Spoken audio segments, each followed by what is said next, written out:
ठीक है, तो यही बात हमें बोला है कि अगर for square matrix A B is equal to A C, ये B is equal to C तभी होगा only if A is a non singular matrix. Clear है? अब यहाँ पे देखो हिंदी में भी लिखा हुआ है, मैंने लिखा है, हम directly A B is equal to A C implies B is equal to C नहीं कर सकते। ये तो वही बात हो गई अगर मैं ए सी को लेफ्ट हैंड साइड में ले जाऊँ देन, मतलब समझा रहा हूँ क्या लिखा है। अगर मैंने, देखो ध्यान से, A B is equal to A C लिखा है, तो मैंने क्या बोला कि तुम इसको b इज इक्वल टू सी लिख सकते हो, बिल्कुल लिख सकते हो। कंडीशन क्या है? डिटर्मिनेंट ए जीरो नहीं होना चाहिए। अगर ऐसा है और a दोनों के पहले मल्टीप्लाई है या बाद में मल्टीप्लाई है, B is equal to C ए भी लिखा है, तो भी तुम यहाँ से क्या इम्प्लाई लगा सकते हो कि b is equal to C. Condition क्या होना चाहिए? Determinant A should not equal to zero. ये दोनों ट्रू, ऐसे कर सकते हो। बट अगर A B is equal to A C लिखा है और हमें ए के बारे में कुछ नहीं पता है, तो हम ये इम्प्लाई नहीं करेंगे कि बी सी के बराबर है, पहली बात। और अगर A B is equal to C A लिखा है और ये भी गिवन है कि डिटर्मिनेंट ए जीरो के बराबर नहीं है, मतलब कि ए हमारा एक नॉन सिंगुलर मैट्रिक्स है, तो भी ये इम्प्लाई नहीं होगा कि बी इज इक्वल टू सी है। मेरी बात आ गई समझ में? ये वाला चीज कब वैलिड होगा? A B is equal to A C implies B is equal to C. दो इसमें कंडीशन है, दो। ए तो पहले दोनों के लेफ्ट में होना चाहिए और जिस मैट्रिक्स को तुम कैंसिल कर रहे हो उसका डिटर्मिनेंट जीरो नहीं होना चाहिए, मतलब कि जिस मैट्रिक्स को तुम कैंसिल कर रहे हो वो एक नॉन सिंगुलर मैट्रिक्स होना चाहिए।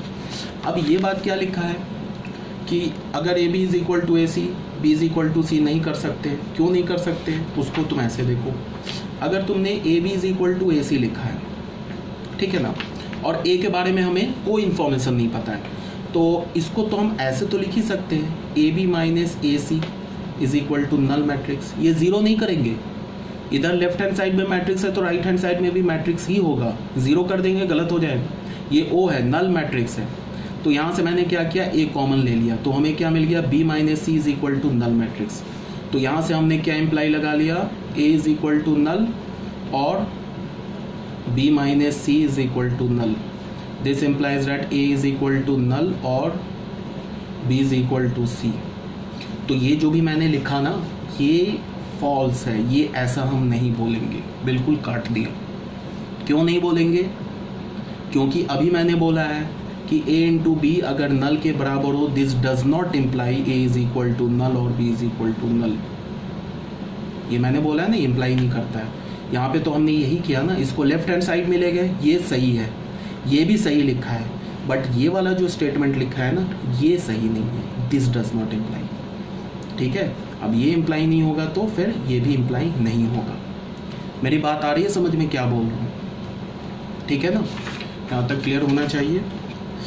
तो यही मैंने यहाँ पे इसको समझाने की कोशिश की है कि अगर A B is equal to A C होगा तो A B minus A C, ये भी सही लिखा है, ये भी सही लिखा है यहाँ तक, बट यहाँ से ये इम्प्लाई नहीं होगा।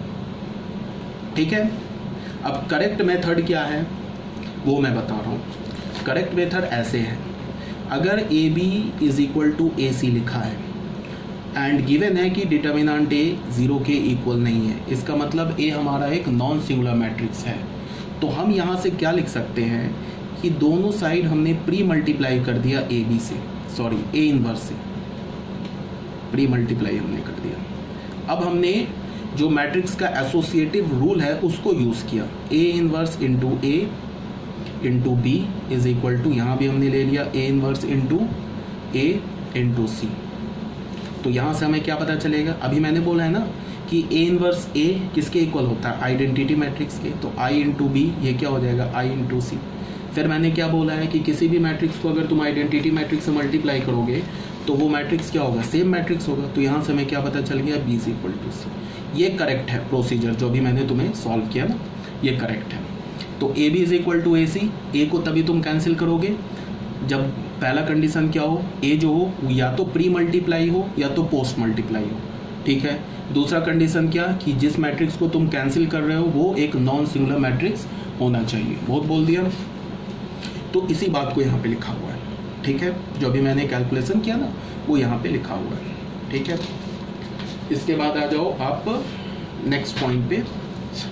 इसी बात को मैंने बताया यहाँ पे, देखो मैंने इसी बात को बोला है, ए बी अगर ए सी के इक्वल होगा तो B is equal to C हो जाएगा, B A is equal to C A होगा तो भी B is equal to C हो जाएगा। कंडीशन क्या होना चाहिए, determinant of A should not equal to 0।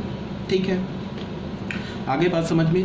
अब इसी को हम क्या बोलते हैं, एक लॉ है हमारे पास, pre cancellation law. Pre cancellation law क्या है, प्री का मतलब कि जिसको हम कैंसिल कर रहे हैं वो पहले लिखा हो। If A is a non singular square matrix, अगर ए हमारे पास एक नॉन सिंगुलर स्क्वायर मैट्रिक्स है और A B is equal to A C लिखा है, देखो ए और बी दोनों के साथ प्री मल्टीप्लाई है तो हम ए को कैंसिल करके बी इज इक्वल टू सी लिख सकते हैं।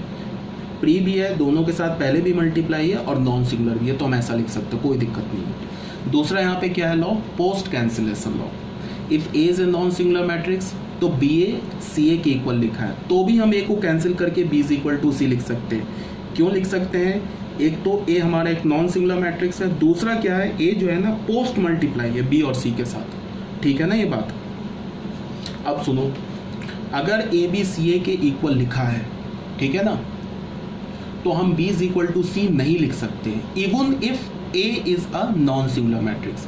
अगर ए हमारे पास नॉन सिंगुलर मैट्रिक्स है तब भी हम B is equal to C नहीं लिख सकते।